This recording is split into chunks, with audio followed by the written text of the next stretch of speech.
Hi, I'm Mrs. Dansky, and I'm going to read the Hanukkah Hamster. Let me just move myself out of the way.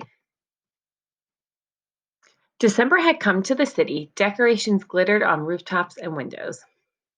People rushed in and out of stores to buy gifts for the holidays. All day long, Edgar drove them in his cab. At the end of his shift, he was so tired. He climbed into the back seat of his cab and took a little nap. Oof! Something scrambled onto his chest. Aye, something hairy brushed his face. Was it a dream? No, it was a hamster. Edgar scooped it up. The hamster settled into his hands. Its feet were so pink and teeny. Two beady black eyes blinked. Edgar stroked the hamster's back and then set it on his lunch bag. He wondered who left the hamster in the cab, but so many customers had gotten in and out. Edgar phoned in a report to Lost and Found at the cab company. At his apartment, using the cardboard box and shredded paper, Edgar made a home for the hamster. There you go. He said the Hanukkah blessing, and while the night stars watched, he lit two candles on the menorah. The next day, Edgar drove more people on their holiday errands. He got a message from the Lost and Found saying that nobody had called about the hamster. That night, after lighting three candles, Edgar made chopped salad, the kind he used to eat back home, and he minced a tiny one for the hamster. You and me again. Edgar looked at the cucumbers and chickpeas on his plate. Then he watched the hamster nibble on its own salad.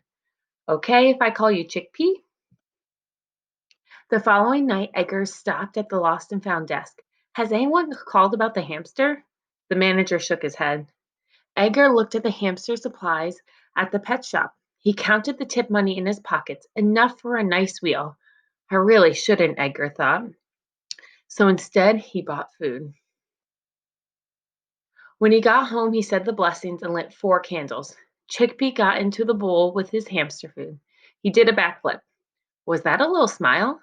Edgar took pictures on his phone and shared them with his family in Israel. Day 5 of Hanukkah dawned, cold and brisk. Throughout his shift, Edgar checked for messages, but no one had claimed the hamster. That night, he made a slide out of a cardboard tube. Chickpea whooshed down. Whee! His nose twitched. On day 6 and 7 of Hanukkah, Edgar had a sinking feeling. Someone might be missing their little hamster. Someone might be out to call.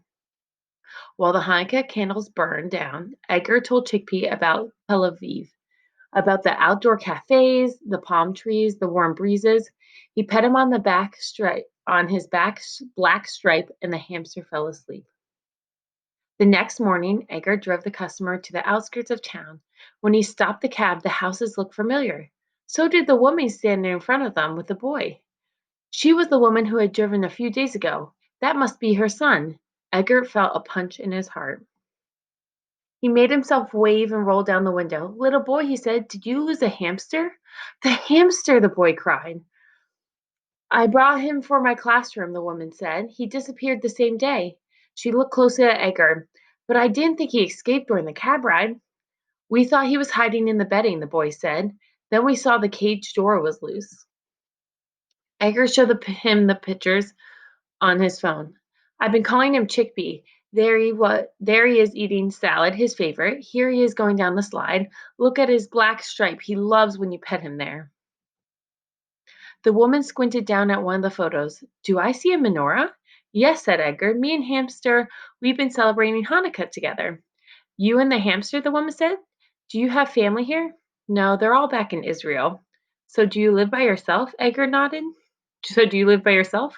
Edgar nodded. Oh, it was very kind of you to take care of the hamster and to let us know. No trouble at all, Edgar said. You picked out a good one. He took a deep breath. So I have to return him to you tomorrow before work. I can. The boy touched his mother's arm, and the two of them exchanged glances. I think this hamster belongs with you, the woman said to Edgar. He looks right at home. She reached out to shake his hand and wish him a wonderful holiday. That evening, while the stars shone above the kitchen window, Edgar said the blessings and lit all the candles on the menorah. He set out a donut for himself and a new wheel for his friend. Happy Hanukkah, Chickpea. Thank you for joining and reading with me. I hope you enjoyed this story about the Hanukkah hamster.